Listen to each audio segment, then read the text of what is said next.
Hello, everyone. I see the numbers jumping up here, so I will get started as people are filtering in with a quick introduction. It's Wednesday. Welcome to another webinar, and today we're discussing how to foster an inclusive and engaging workplace in a remote world. My name is Christina Giordano, she, her, and hers, and I'm the Senior Partnerships Manager here at All Voices. To set the stage for our conversation, we know that 60% of people have either already left or thinking about leaving a company because they simply just don't feel like their voice is heard by the company or their manager or leadership in general. We also know that research shows that when people have at least one ally at a job, they feel like they belong. They're nearly twice as likely to feel that they are satisfied with their job and feel like that they belong. It's also February 9th, and we want to honor that here in the US. I'm dialing in from Brooklyn. We're in the midst of celebrating and honoring Black History Month as well. This webinar is hosted by All Voices, and for folks who aren't familiar, we really empower employees to anonymously provide feedback, ask questions, share positive input, report things like harassment, bias, and culture issues directly to their company leadership. We collect that information and make sure that the company takes actionable insights to foster a really inclusive and engaging environment. So very timely for today. If you have questions about it, please let me know. And if you have questions for our panelists, you can use the chat or Q&A function. But I will stop chatting and I'll pass it to our panelists. If you could introduce yourself, name, pronouns, and a little bit of the work that you do, and then we'll hop into the conversation. I'll drop the kind of order in the chat, but Brandon, do you want to kick us off? Thanks so much, Christina. My name is Brandon Washington. Good afternoon, everyone. Certainly thanks for joining us. I am the SVP for People Ops, Diversity, Equity, and Inclusion at EverQuote. We're an insurance marketplace. We're the largest insurance marketplace, in the world, and we have some fabulous team. My pronouns are he, him, his. Been in this space for about a dozen or so years in various leadership roles, and really looking forward to having this conversation because inclusion is so important to what we do day in, day out as employers.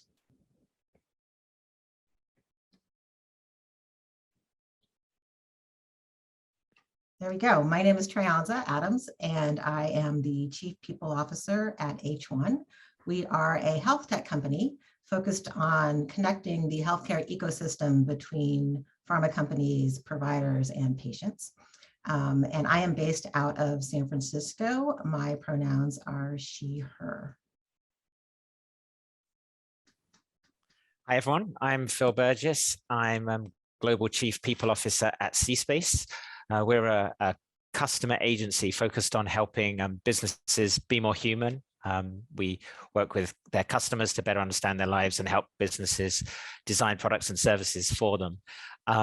My pronouns are he and him. And we're getting a lot of stuff right in this space, I think, and we're getting a lot of stuff wrong. So I'm looking forward to learning from the other folks on the panel today. Great. My name is Oladosu Teyibo. I am the co-founder and CEO of Analog Teams. We're a recruiting and software development firm that's globally distributed. And we focus a lot on inclusive hiring, inclusive software development, and excited to be here today. And my pronouns are he and him.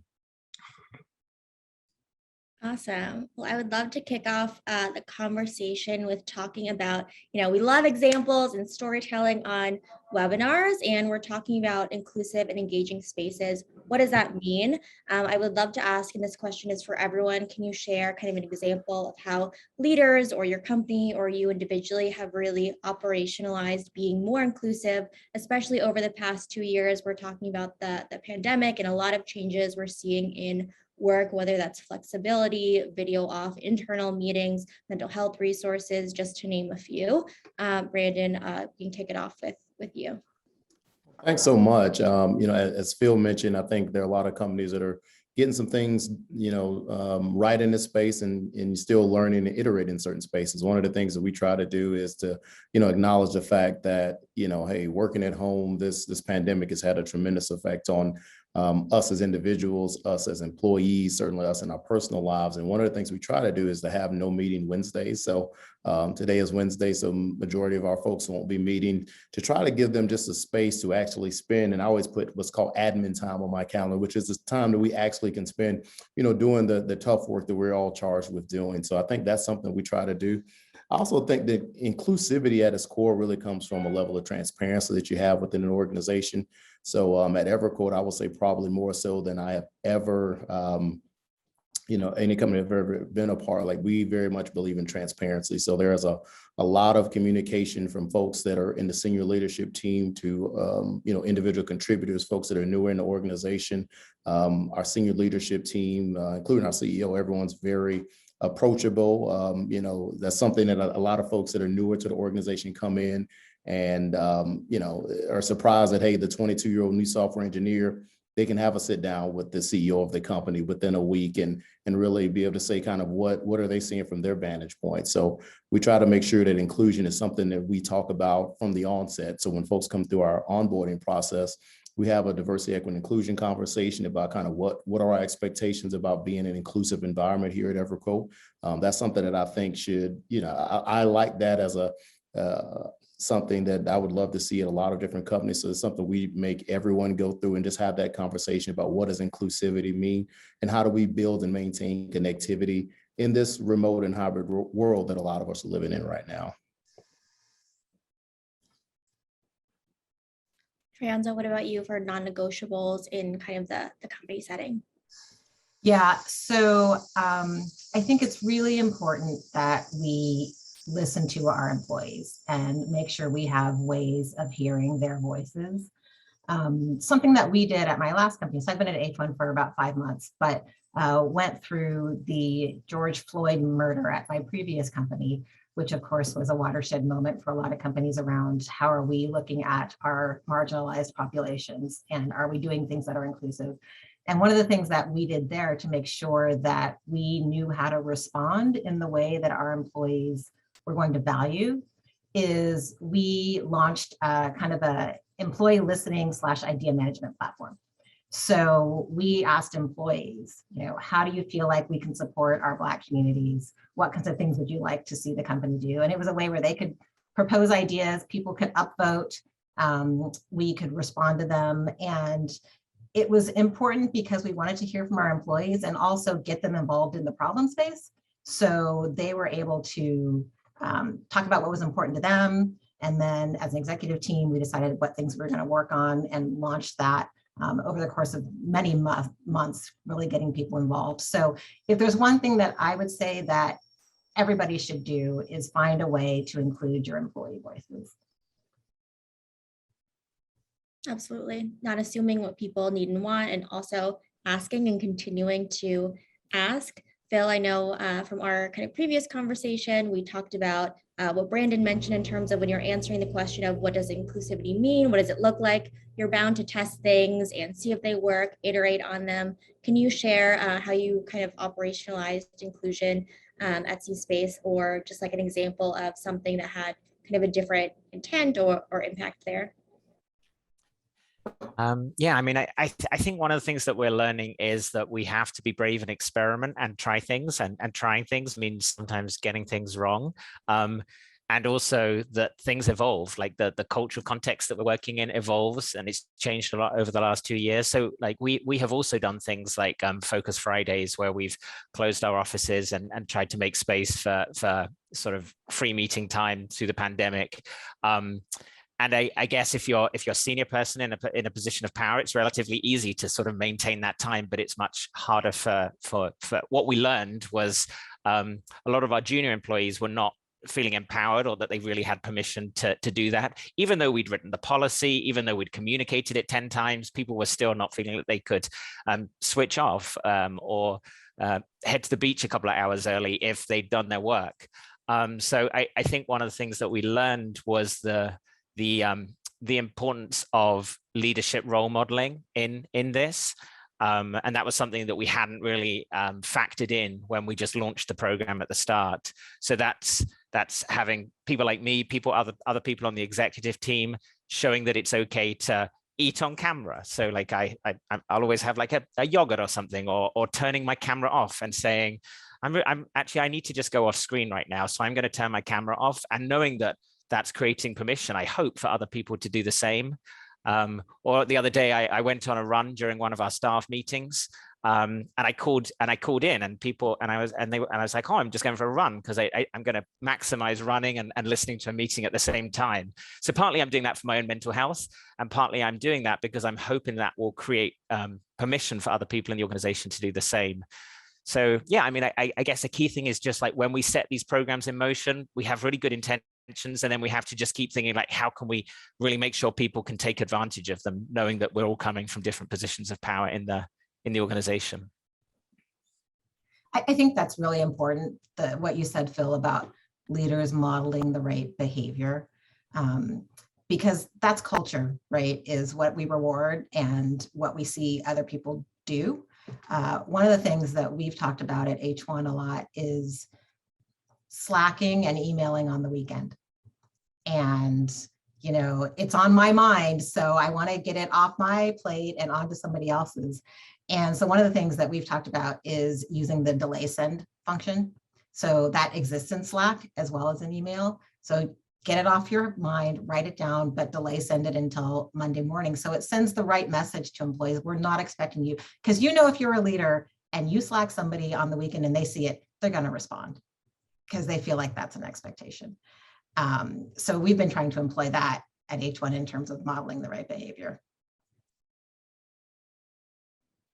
I love that. I think that is so important. Modeling it, actions need to align with the words that you're saying. If you say you have a flexible work culture, if you're saying that we believe in kind of that work-life blend or balance, then no slacking on the weekends.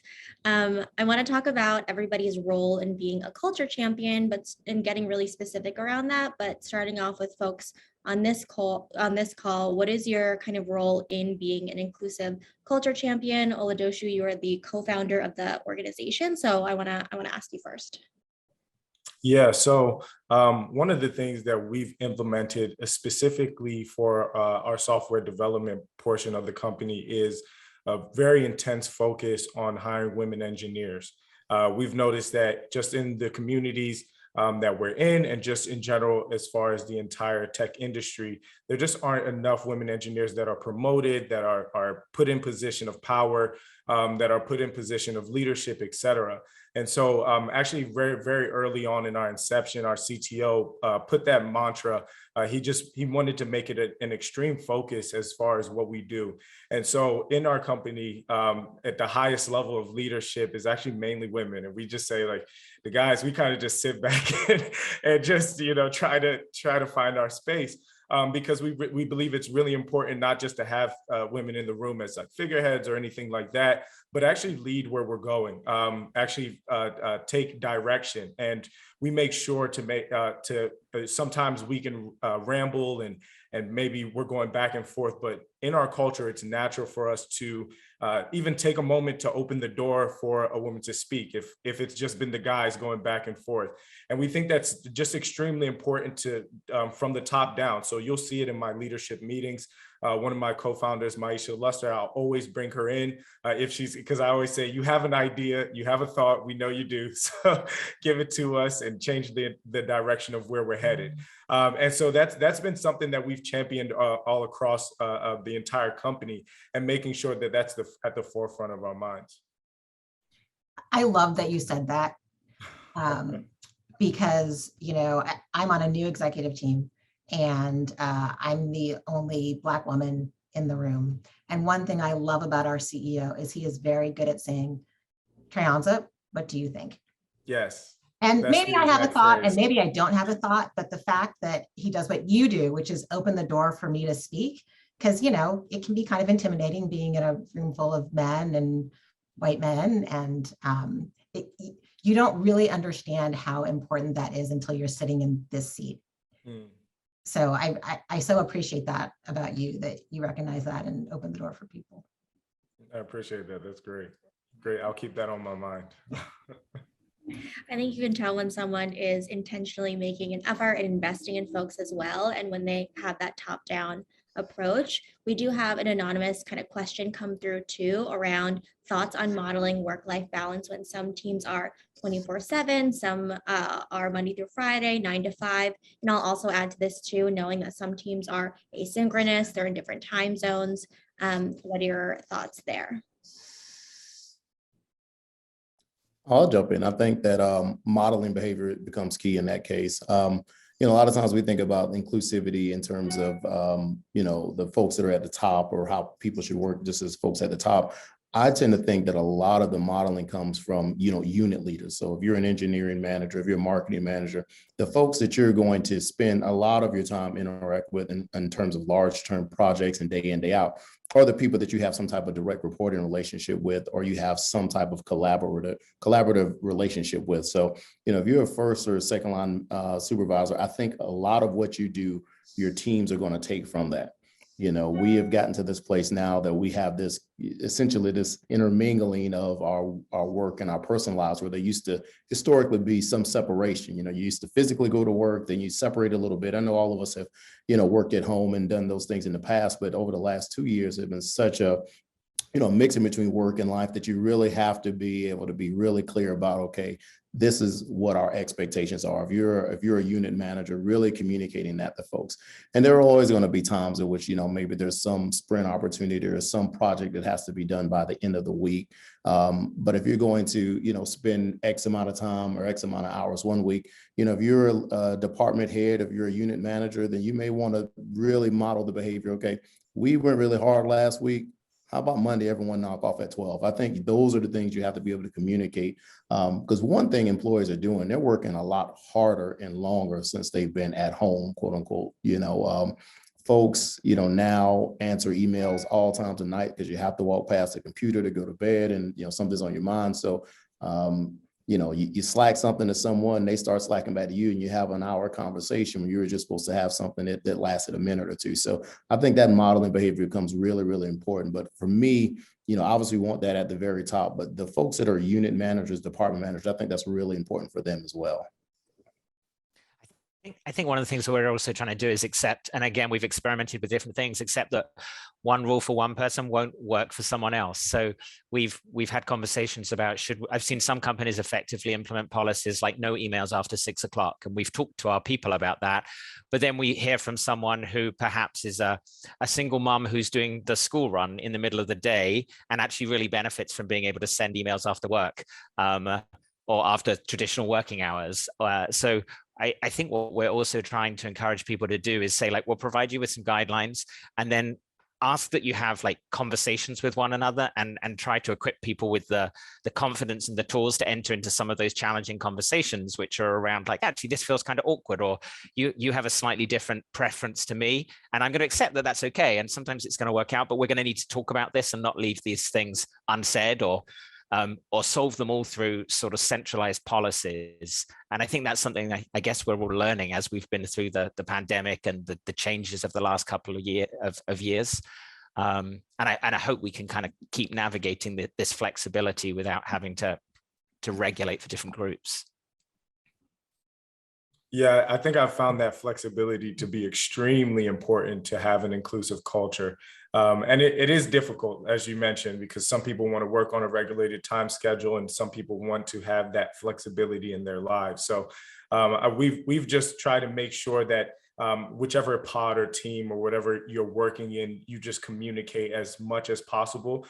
But that freedom, right? That freedom to just exist in the way you are. If you rather run from 11 to 1 and that's the time you feel best at exercising, take that, right? If you need a mental health day, take that at any time. Just make sure you have either backup or whatever the case may be, so that you have, and just even in general, I think you're mentioning like work-life balance as a whole. And we believe that work and life should be synonymous. Like, you should find life in your work and work should bring you life. You should find that joy. And so finding that balance is up to you as an individual, right? If you want to work all night, that's part of who you are. I'm that type of person where I like to but I also make sure everyone has the space to work at the cadence and the pace that they want to. So always just going back to modeling the behavior and also allowing each person to be their own individual role model as well. I think that really speaks to personalization at scale too. And again, not deciding for people what works best for them, and really asking Traunza, I believe you said that earlier too, just like how do you empower folks? How do you like feedback? How do you like to give feedback as well? And we do have another kind of question around how do you think about empowering marginalized groups without alienating groups? And I know this is a broad question, but it reminded me of a previous conversation with someone where they were having a team meeting. It was at 8:30 Eastern time, and someone on their team was a working parent, so she couldn't make the meeting. And the manager said, okay, you don't have to come to that meeting, but she felt alienated because everybody else is on the meeting but her. So the question is, how do you think about empowering marginalized groups without alienating groups? So with that an example in mind, what are all of your thoughts?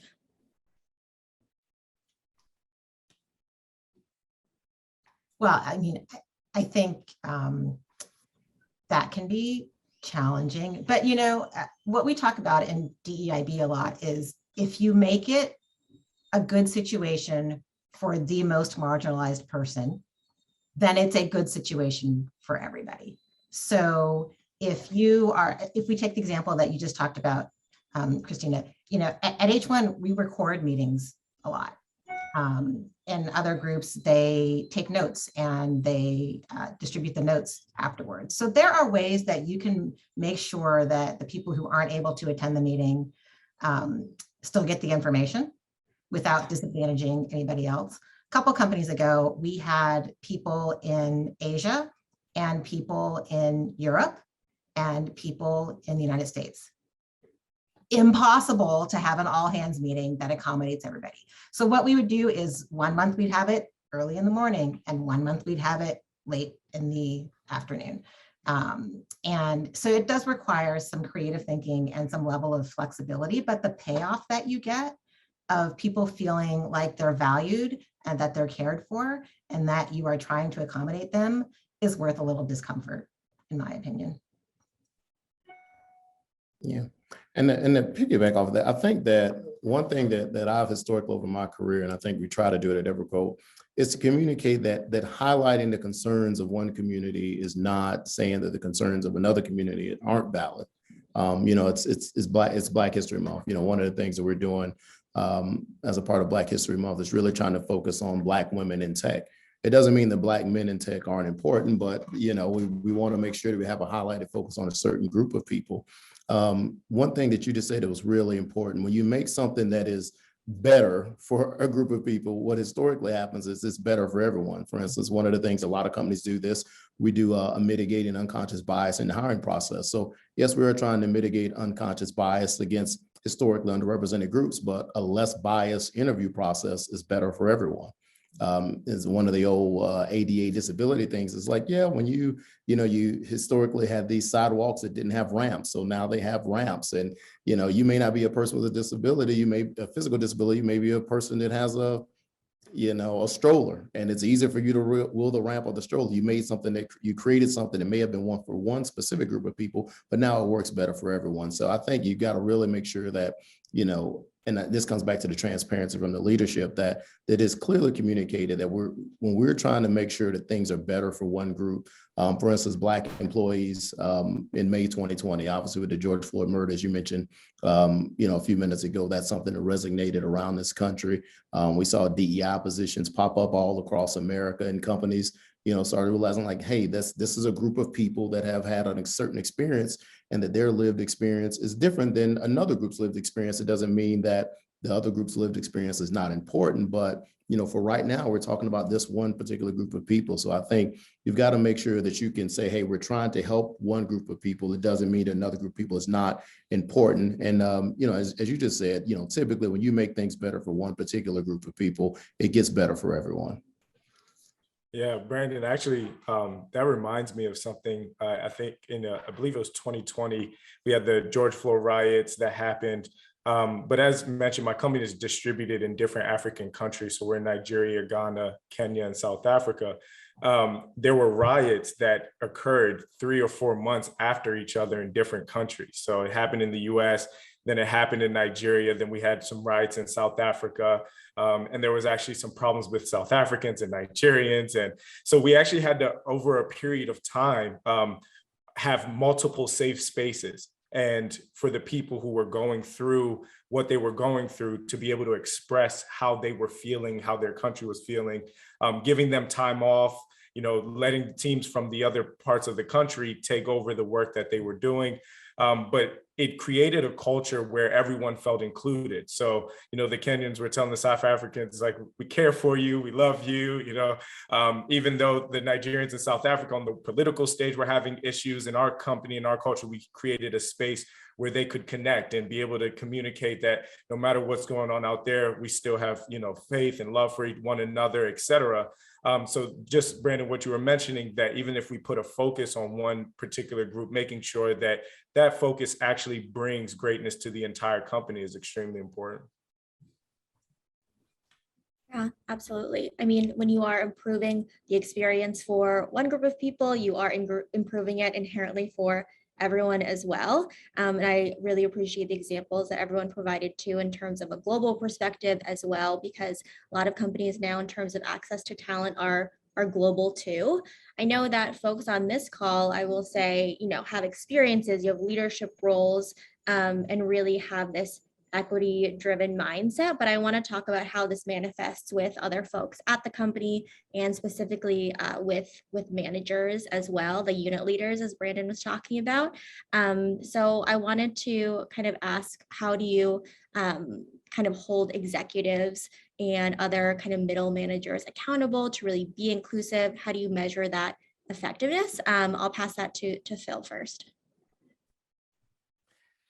It's a good question, and I think it's a one we're still grappling with. If I'm honest, I think we're making some progress there. Like some of the practical things that we're trying to do are actually we're working on the moment. We have a competency framework, like many companies, that governs our sort of pay and progression through the organization. And one of those competencies is leadership. And we looked at it the other day, listening to some feedback from employees. There's no mention of what it means to be an inclusive leader in our competencies. So we're rewriting that whole competency to make sure that inclusion is sort of baked in to what it means for leadership. But then we also have a competency around relationships and communication. So changing that to make sure that is also about, like, are we good at building relationships with people who don't look like us, who don't have the same life experience as us. So we're trying to sort of operationalize it in.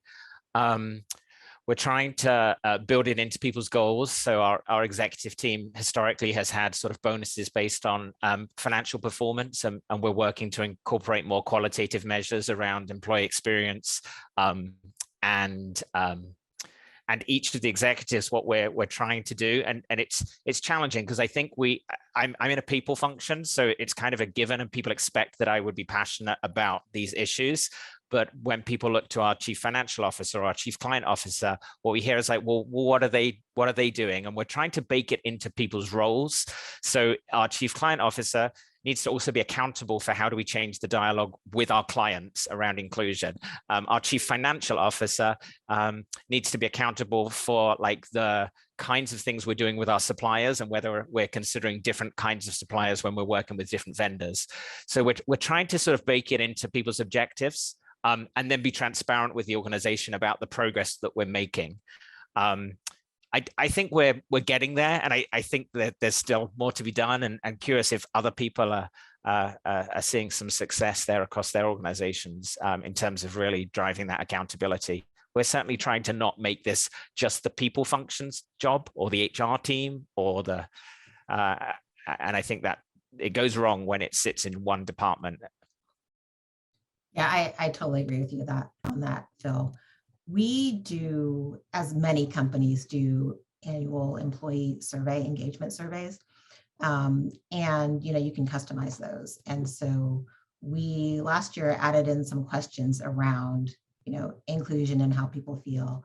We're going to add more of those in this year. And you can, of course, when you get the results, you can slice those by department, by manager. So you can actually see which managers are doing a good job as reported by their employees and which ones have room for improvement. The other thing is, we haven't decided yet whether we're going to do this, but we can run a DEI survey, a DEIB survey. So specifically asking those kinds of questions. We did set a manager effectiveness goal in our OKRs this year. And so we will be using those surveys to actually measure our managers on how effective they are. And inclusion isn't everything, but it certainly is involved in that. You know, in tune with that, I think a lot of it has to do, because we help recruit for a lot of companies. It also has to do with training and developing your workforce and putting an intentional focus on who you want to raise into those middle manager and leadership positions. Because it is true, when you find that connection with someone that, you know, has a similar background to you, looks like you, feels like you, speaks like you, or has an orientation like yourself, you do feel more comfortable. And so, especially when you see it in leadership positions. So there are times where companies will have to take a hit when it comes to potentially experience, or, you know, what school they came from, or whatever the case may be. But in the long term, you get a more inclusive workforce. You get a workforce that feels more connected to the mission in the company. And so I think it's actually up to leadership to always have a focus on, hey, this person is a hardworking individual, or whatever metric you use for greatness, quality, deliverables, whatever that may be.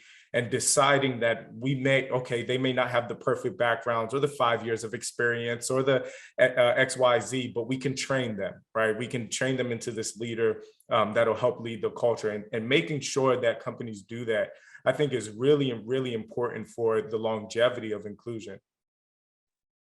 I think both of you bring up really important points about the importance of data and using that to make decisions, but also as an accountability tool, and sharing that data back with the organization. So I think when we're at our best, we're super transparent about where we're making progress.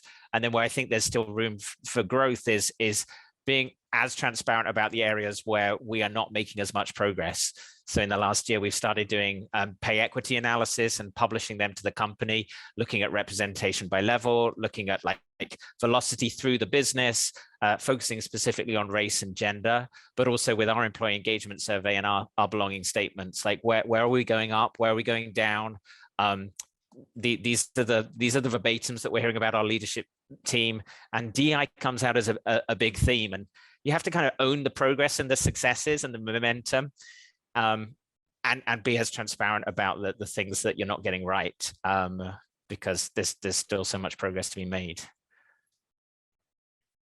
Yeah, I'll add just one last thing. You know, obviously accountability is key, but I don't think you're ever going to kind of compliance yourself to, having an inclusive environment. I think you've got to make sure that the tone is set from the top down, and it's the expectation of managers that, come through the door, of new employees that come through the door, that this is going to be an inclusive place to work. Now, obviously you can include, whatever metrics and whatever other things you may want to put in someone's annual evaluation. I think all those things are important, but I think it's, as important, or maybe even more important, that the expectation is set as folks come through the door, the type of company that you want to be, and how we will treat employees, and how we're going to engage in employees, and how we, respect employees. And we think that difference is a good thing. It's not something to be shunned. So I just wanted to throw that in. I think it's really important that everyone has the expectation that we're going to be behaving in a very inclusive manner.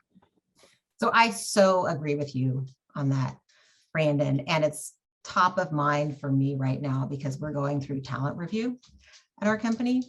And so we did some trainings on how to do talent review, and we had a whole section in there on unconscious bias and talked about different types of unconscious bias. And what we have seen in the calibration meetings are people either calling themselves out or holding other people accountable, like, saying, well, Susie, do you think you have some affinity bias going on there?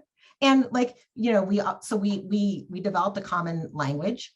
And I don't think you can train bias out of people. I don't think that's possible, but just being open and willing to talk about it and to call each other out on it in a good natured way, I think has been a really great step forward in all of us owning this problem and holding each other and ourselves accountable. It's not just a leadership thing.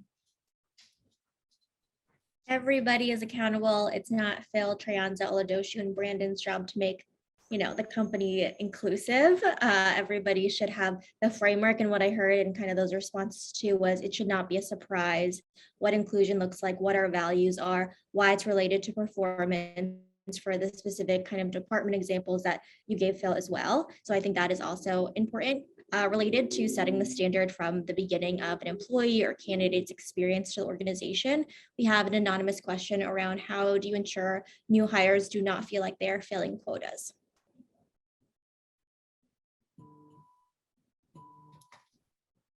Yeah, I can take that on. As I mentioned, we do a lot of recruiting for different companies, but one of the things that we make sure is we actually talk to the individuals about imposter syndrome as well. Sometimes it's actually, sometimes you just have to feel comfortable sitting in a seat that you may feel is bigger than you, right?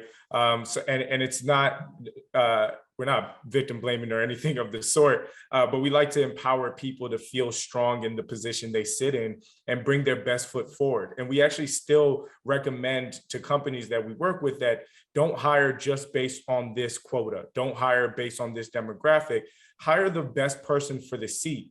But the pool is wide enough for you to find great people all over. So it's actually up to the company to say, okay, there are great people that actually can fit this role. I don't have to clip wings or clip edges, and allowing that person to go through the actual trials that take to get into a role. And that actually allows the people to feel comfortable and say, I'm here because I'm the best at what I do or very good at what I do.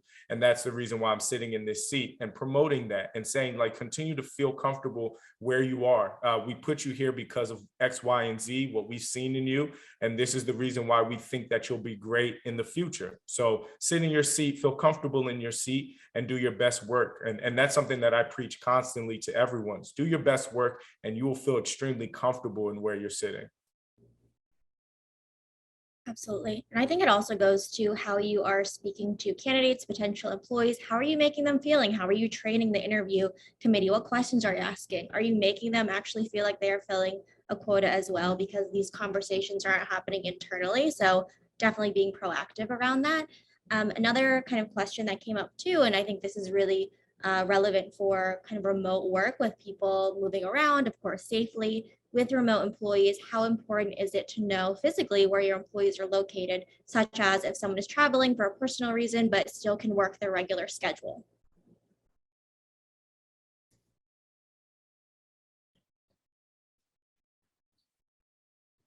I mean, I'll take that. I don't know that it is that important. I don't think so either.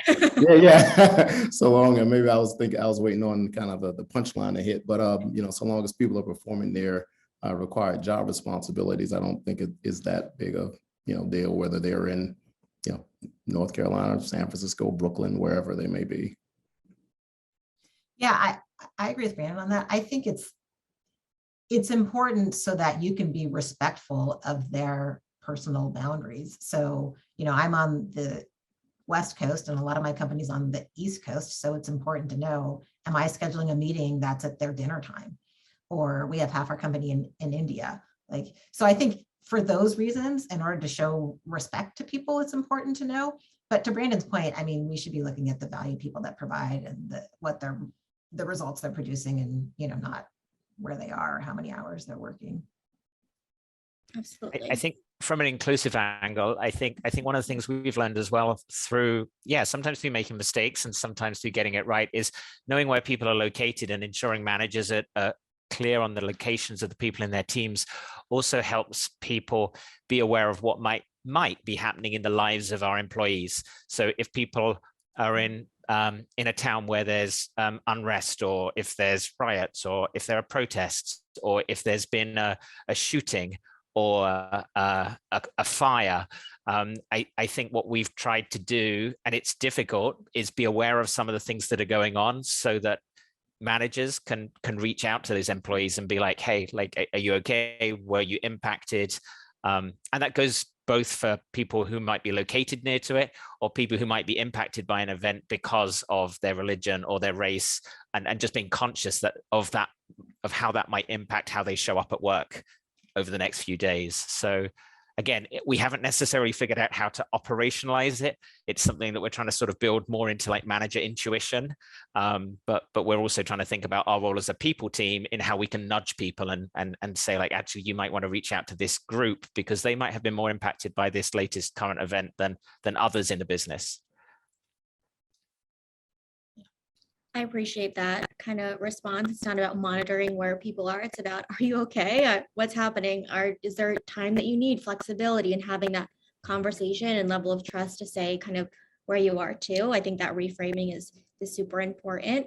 Another kind of anonymous question we have from the audience is, and I think this relates to why we're talking about inclusion in the workplace and how things have shifted, I would argue, from 20 years ago in the workplace, of why do we feel as a group this is the responsibility of the workplace to empower kind of this inclusive and engaging space, as opposed to places outside of the workplace like churches, community centers, and other places. So why are we talking about this as it relates to work and a company's responsibility to create these non-negotiables and kind of spaces for inclusion? Yeah. Well, Oh, go ahead, Brandon. No, I was going to say, obviously, I personally think there's a moral imperative behind it, but say for that, it is very much to the benefit of the companies, because the data tells us, especially with the younger demographics, that is absolutely important to them, that they would absolutely take a role for a company that is viewed as more inclusive over one that may be compensating more and viewed as less inclusive. And I don't think it's the responsibility of work to cure all of society's ills. We're talking about kind of the inclusion and the equity in the workplace. Obviously there's still people, fighting for civil rights in the courtrooms and in many other places, many other sects of society. So just for the workplace, a company that's going to ask employees to come and serve should be serving their employees in a way that is equitable and having them viewed as valuable members of their team. Yeah, I'll jump in. It just like what Brandon said as well. And most people we spend a lot of hours in work, right? And people find value in production, in producing. A lot of people, not everyone, but find value in producing. And so, you find value in your work. You find value in the way you come up and you show up in the professional realm. And so you want that environment that you spend so many hours, that you put so much of your own time into, to be somewhere where you feel comfortable, somewhere where you are happy to be, where you feel like it's almost like a home to you, because work is essentially a second home. Your home, you enjoy your family, but you also have your work family and your work people that you deal with every single day. And if that could be a place where you can feel great internally, then it's something that I think all workplaces should strive for. I think there's also a much more Machiavellian reason for this, which is people are more productive if they feel like they are included and feel comfortable and feel like they belong. So even if we are just looking at our bottom line, we paid a lot of money to get you here. We are paying a lot of money to keep you here. We want some ROI on that.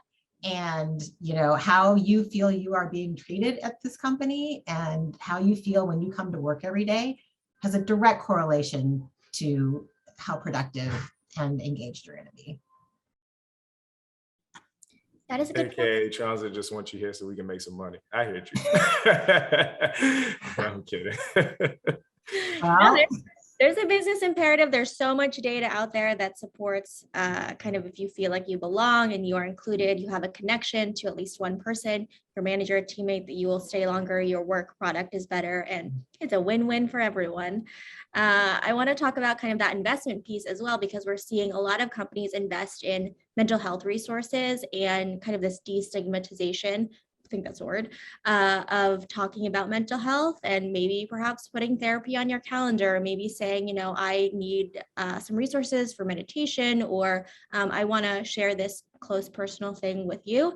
So I want to ask what unique resources your organization is providing to prevent burnout or provide mental health benefits to your team. Again, operationalizing. Brandon, I'll pass to you first.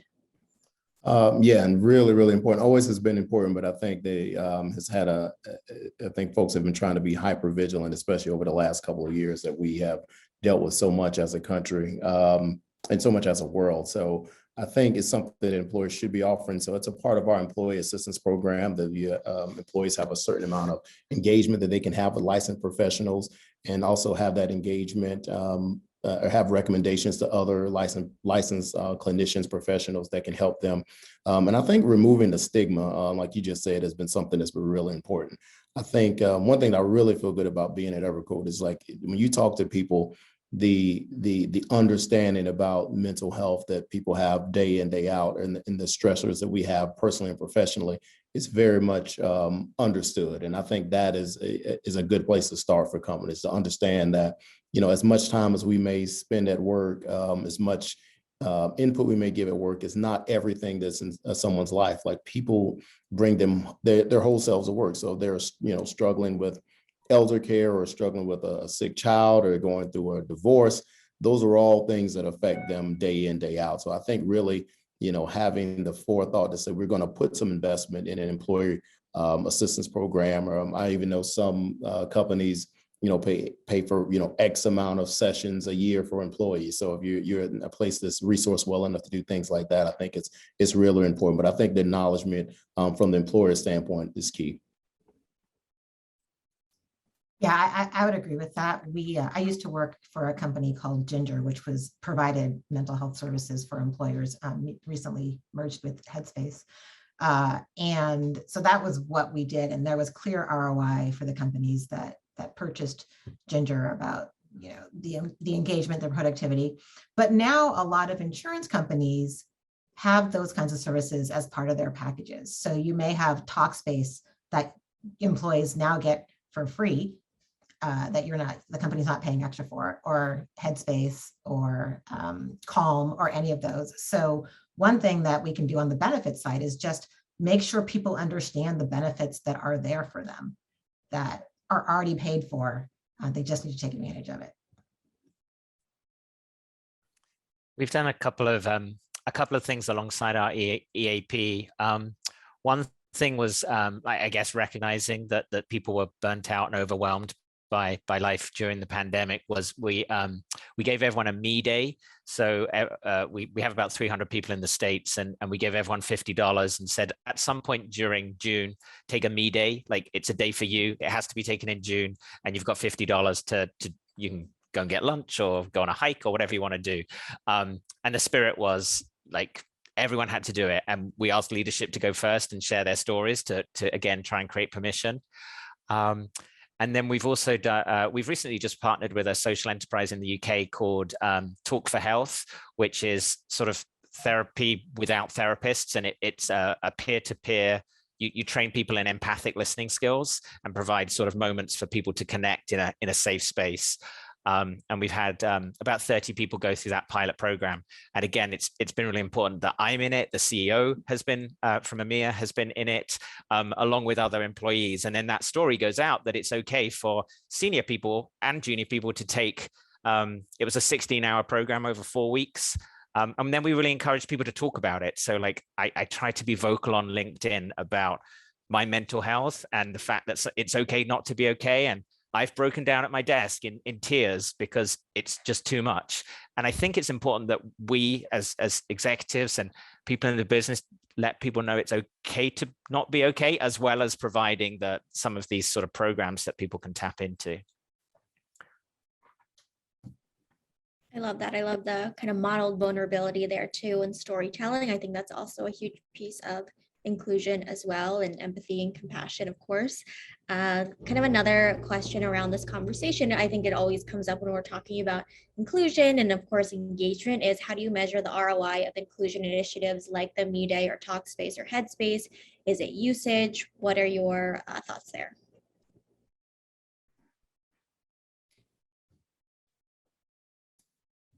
Well, I do like Phil's idea. Oh, go ahead. I'm sorry.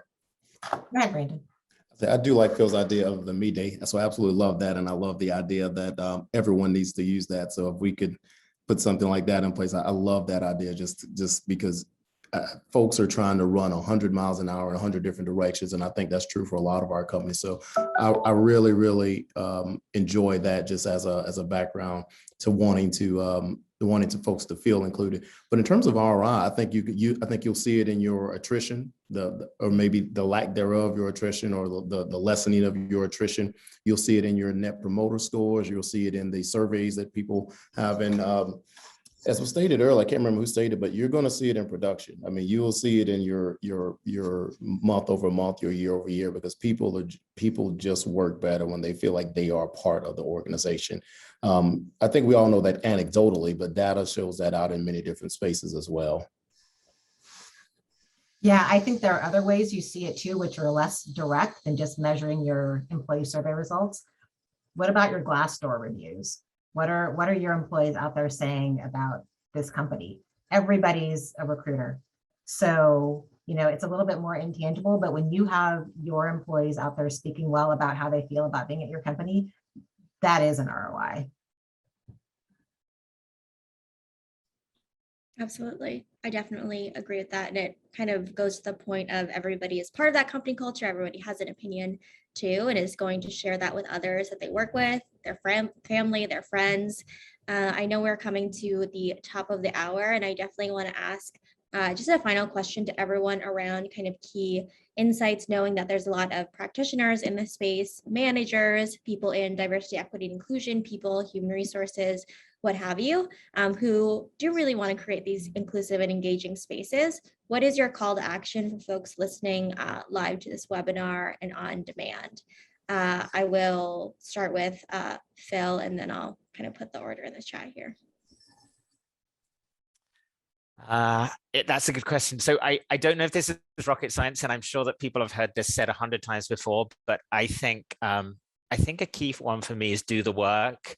I guess I say that particularly as a straight white man, and I don't know how many of our audience are white but I do think like doing the work around this is so important in being able to have intelligent conversations and being aware of what you don't know. And then listening hard and being humble and continuing to learn. So I'm sure people have heard that 100 times, but it's the thing that I just keep coming back to. And every time I think, oh, I think I'm beginning to understand this better, I see someone says something or I read something else and it takes me in a totally different direction, and where I might be making progress in my own journey on how I better support one group, I then think, oh, there's another group over here that I really don't yet understand. So again, probably nothing that people haven't heard before, but I just feel like that's something that sort of drives me just to keep learning and keep doing the work, keep reading, keep talking to people, and keep listening, and don't assume you know anyone's lived experience. Yeah, I would say, and this is going to be very simplistic, but meet someone new. Try on a monthly basis to meet someone new. If you're working, if you're a software engineer, try to meet someone in the people ops department. If you are in marketing, try to meet someone, someone's in the legal department, try to meet someone new, and you'll find out there's a lot more similarities than you believe. I always try to leave people with this, and I just truly believe this to be true. Whomever you are, whatever your life experience is not the life experience. So be open enough and be humble enough to try to engage people that you perceive as different within your organization, and try to see what ways can you build connectivity with them. Yeah, for myself, I would mimic Phil, just say, do the work. Really actually care about creating an inclusive work culture. And just as the individual is important to the whole, one company is important to all the companies. So if we all have that mantra of we all want to be inclusive, we want to create an inclusive workforce, in the next 10, 20, and 30 years, we can achieve that goal. So doing the work today and actually caring about it, educating yourself and really caring, putting the effort, putting your money where your mouth is, spending on it, whatever case it may be, do the actual work, and we'll get there together. Yeah, and I would say something that each of us can do individually, no matter where you are in the organization, is you can be an ally. So you can model the right kind of behaviors. You can treat people the way that you want to be treated. You can, find a way to call people out when you see things that are not going in the direction that's aligning with the culture you're trying to build. Everybody can do that. I love it. I love it. I think we have some great key takeaways, what the individual can do, what you can do as an organization, as a leader, as a person, that we can start tomorrow and continue to do. Thank you everyone for attending our webinar today about how to foster an inclusive and engaging workspace in a remote world. The recording will be live within a week on our website. If you have any questions about All Voices or employee feedback management, please feel free to let me know. But Traunza, Oladosu, Phil, Brandon, thank you so much for your time today. It was a pleasure speaking with you all. Thanks. Thank you. Thank Appreciate you. it. Having us. Thanks, everyone.